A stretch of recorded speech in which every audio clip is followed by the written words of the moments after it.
જિલ્લાને કઈ ભેટ નવી આપી? આ જિલ્લાને ભેટ અગાઉ આપી ચૂક્યા છે.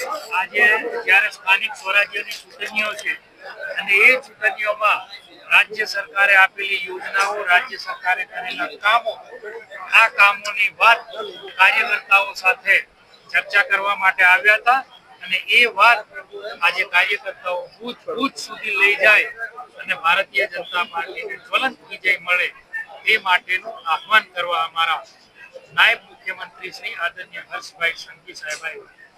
સાહેબ, જિલ્લાના કેટલી સીટો આવશે જિલ્લા પંચાયતની અને તાલુકા?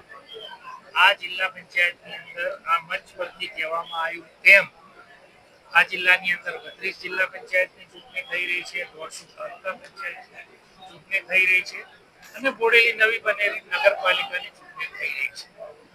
ભારતીય જનતા પાર્ટીના એક કાર્યકર્તા તરીકે અને ધારાસભ્ય તરીકે સ્વાભાવિક છે અમારી ઈચ્છા હોય કે આ તમામે તમામ સીટો ભારતીય જનતા પાર્ટી જીતે તે માટેની અમે ખૂબ પ્રયાસ અને મહેનત કરવાના છે.